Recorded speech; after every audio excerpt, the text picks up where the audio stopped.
വർഷത്തെ പ്രവർത്തന പാരമ്പര്യവുമായി Pazhayannur Kallepadam college of technology private ITI കേന്ദ്ര സർക്കാരിന്റെയും തൊഴിൽ വകുപ്പിന്റെയും അംഗീകാരമുള്ള 2 വർഷ കാലയളവിൽ NCVT കോഴ്സുകളിലേക്ക് അഡ്മിഷൻ ആരംഭിച്ചിരിക്കുന്നു. Civil draughtsman, electronics, mechanic, electrician, fitter, mechanic motor vehicle തുടങ്ങിയ ട്രെയിനിങ്ങുകളിലേക്കും കേന്ദ്ര സംസ്ഥാന സർക്കാർ സർവീസുകളിലും പൊതു സ്വകാര്യ മേഖലാ സ്ഥാപനങ്ങളിലും സ്വദേശത്തും വിദേശത്തും തൊഴിൽ ലഭിക്കാനും ഏറെ ഉപകാരപ്രദമായ NCVT സർട്ടിഫിക്കറ്റുകൾ കരസ്ഥമാക്കാം. എല്ലാ കോഴ്സുകളിലേക്കും പ്ലേസ്മെന്റ് ഉണ്ടായിരിക്കും. അഭ്യസ്ത വിദ്യരായ ആയിരക്കണക്കിന് പരിശീലകരെ നാടിന് സമ്മാനിച്ച college of technology private ITI Kallepadam Pazhayannur. Phone 9440373741 9400095147. Chelakkara government LP സ്കൂളിൽ വായനാ മാസാചരണത്തിന് തുടക്കം കുറിച്ചു. 1 മാസം നീണ്ടു നിൽക്കുന്ന വായനാ മാസാചരണത്തിന്റെ ഔദ്യോഗിക ഉദ്ഘാടനം വാർഡ് മെമ്പർ പ്രിയ ബാലാജി നിർവഹിച്ചു. ചേലക്കര ഗവൺമെന്റ് LP സ്കൂളിൽ വായനാ മാസാചരണത്തിന് തുടക്കമായി. 1 മാസം നീണ്ടു നിൽക്കുന്ന വായനാ മാസാചരണത്തിന്റെ ഔദ്യോഗിക ഉദ്ഘാടനം വാർഡ് മെമ്പർ പ്രിയ ബാലാജി നിർവഹിച്ചു. എന്താണെന്ന് നമ്മുടെ വിജയേട്ടൻ പറഞ്ഞതല്ലേ, വായനാ ദിനത്തിന്റെ ഭാഗമായിട്ടാണ് നമ്മളിന്ന് ഇവിടെ കൂടിയിരിക്കുന്നത്. ചിന്തിച്ച് വളരുക, വിവേകം നേടുക എന്നുള്ള മുദ്രാവാക്യം ആശയം മുന്നിൽ നിർത്തിക്കൊണ്ടാണ് PN പണിക്കർ നമ്മുടെ കേരള ജനതയുടെ വായനയുടെ ലോകത്തിലേക്ക് കൈപിടിച്ചുയർത്തിയത്. അദ്ദേഹത്തിന്റെ ചരമദിനത്തിന്റെ ഭാഗമായിട്ട് തന്നെയാണ് നമ്മളിന്ന് കേരളം ഒട്ടാകെ വായനാ ദിനമായി ആചരിക്കുന്നത്. നിങ്ങളെല്ലാവരും വായിക്കുന്ന കുട്ടികളാണെന്ന് ഇപ്പൊ നേരത്തെ പറഞ്ഞു ഇല്ലേ? വായിക്കുന്ന കുട്ടികളല്ലേ? നമുക്കൊരു ദിവസത്തിൽ കുറച്ച് സമയമെങ്കിലും വായനയ്ക്കായി മാറ്റിവെക്കാം. ഫോണിലുള്ള ഉപയോഗം, നമ്മൾ ഫോണിൽ നോക്കാറില്ലേ? വീട്ടിൽ വാശി പിടിക്കാറുണ്ടോ? ഇല്ല, നല്ല കുട്ടികളാണ്. അപ്പൊ ഫോണ് ഒരു ഗെയിം കളിക്കാറില്ല. കിട്ടുന്ന സമയങ്ങളൊക്കെ നമ്മുടെ ഒരു പുസ്തകം എന്ന് പറഞ്ഞാൽ നല്ലൊരു സുഹൃത്താണെന്നാ പറയാറ്. അതുപോലെ നിങ്ങളുടെ ഒരു സുഹൃത്തായിട്ട് തന്നെ ഒരു പുസ്തകം നിങ്ങൾ കൊണ്ട് നടക്കുക. പിന്നെ നിങ്ങളുടെ അറിവ് നേടുക.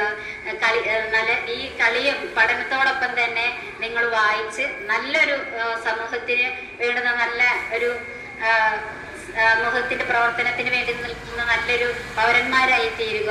സ്കൂൾ അഡ്മിനിസ്ട്രേറ്റർ ലൈല UK സ്വാഗതം പറഞ്ഞ യോഗത്തിൽ PTA പ്രസിഡന്റ് MK വിജയൻ അധ്യക്ഷത വഹിച്ചു. ബഹുമാനപ്പെട്ട പ്രിയ ബാലാജി, അതുപോലെ നമ്മുടെ HM, PTA vice president Sunil, നമ്മുടെ പ്രിയപ്പെട്ട ടീച്ചർമാർ, PTA അംഗങ്ങളെ, പ്രിയപ്പെട്ട കുട്ടികളെ, വായനാ ദിനം എന്നാണ് നമുക്ക് ടീച്ചർ പറഞ്ഞില്ല, എല്ലാവർക്കും അറിയാലേ. PN പണിക്കരുടെ ചരമദിനമാണ് നമ്മൾ വായനാ ദിനമായി ആചരിക്കുന്നതെന്നൊക്കെ നമുക്കൊക്കെ അറിയാം. അല്ലെങ്കിൽ നമ്മൾ ഈ കുറച്ച് ദിവസങ്ങൾ കൊണ്ട് അതൊക്കെ മനസ്സിലാക്കിയിട്ടുണ്ടാവും അല്ലേ? വായന എന്ന് പറയുന്നത് നമ്മളെ സംബന്ധിച്ചോളം, വിദ്യാർത്ഥികളെ സംബന്ധിച്ചോളം ഏറ്റവും പ്രധാനപ്പെട്ട ഒന്നാണ് അല്ലേ? വായിക്കാറുണ്ടോ? പത്രം വായിക്കാറുണ്ടോ? ഏതൊക്കെ പത്രമാണ് നമുക്കുള്ളത്? നിങ്ങൾ വായിക്കുന്ന ഏതെങ്കിലും പത്രങ്ങളുടെ പേര് പറയും. മാതൃഭൂമി, മനോരമ, ദേശാഭിമാനി, അങ്ങനെ കുറെ പത്രങ്ങളുണ്ട് അല്ലേ? ഇത് പ്രമുഖമായ പത്രങ്ങളാണ് ഇപ്പൊ നിങ്ങളൊക്കെ പറഞ്ഞത്. ഇനി അതുകൂടാതെ മംഗളുണ്ട്, ദീപികയുണ്ട്, അങ്ങനെ കുറെ പത്രങ്ങൾ നമുക്കുണ്ട് അല്ലേ? വായനയുടെ പ്രാധാന്യത്തെക്കുറിച്ചും വായിച്ചു വളരേണ്ടതിന്റെ ആവശ്യകതയെക്കുറിച്ചും ഉദ്ഘാടകൻ കുട്ടികൾക്ക് പറഞ്ഞുകൊടുത്തു. തുടർന്ന് വായനാ മാസാചരണത്തിന്റെ ഭാഗമായി സ്കൂളിൽ തുറന്ന വായന പ്രോത്സാഹിപ്പിക്കുന്നതിനായി ഓപ്പൺ ലൈബ്രറി, വിവിധ ക്ലബ്ബുകൾ എന്നിവയുടെ ഉദ്ഘാടനവും വാർഡ് മെമ്പർ നിർവഹിച്ചു. ലൈബ്രറി ഇൻചാർജ് അധ്യാപിക ഇന്ദു VB, അറബിക് അധ്യാപകൻ മുഹമ്മദ് റിയാസ് V, വിദ്യാരംഗം ഇൻചാർജ് അധ്യാപിക മഞ്ജു KR, പ്രീ പ്രൈമറി അധ്യാപിക മിനി തോമസ് എന്നിവർ ആശംസകൾ അറിയിച്ച് സംസാരിച്ചു.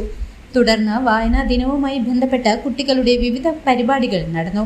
സ്കൂൾ അധ്യാപിക റിഫ്ന KH നന്ദി പറഞ്ഞു. തുടർന്ന് കുട്ടികൾക്കും രക്ഷിതാക്കൾക്കുമുള്ള വിവിധ മത്സരങ്ങളും നടത്തുകയുണ്ടായി.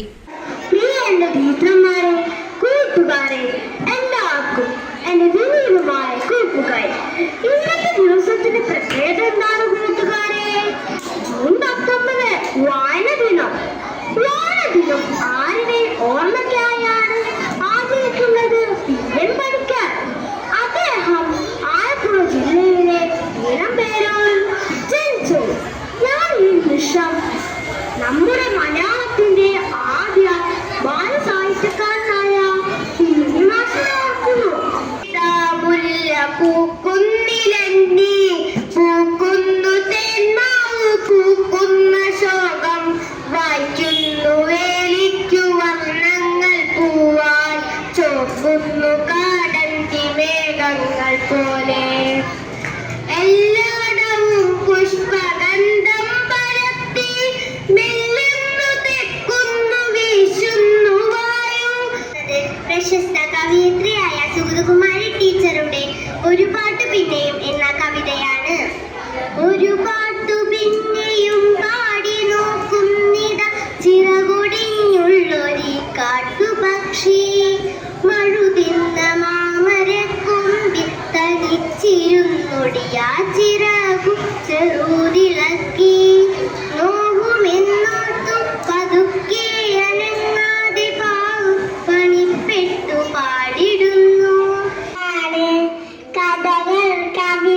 ഉസ്താദായത് ശീലിച്ചായ വാഴ ഗുണത്തിൽ നീയൊരു പെരുവീരൻ ഔഷധിയിൽ നീ എന്നാമൻ ഔഷധമല്ലോ നീ മുഴുവൻ തേനൂറുന്ന ഫലം നൽകി ഇലയും കായും നീ നൽകി പൂവും തണ്ടും നീ നൽകി രുചിയായി മാറി നീ മുഴുവൻ. CCV news Chelakkara.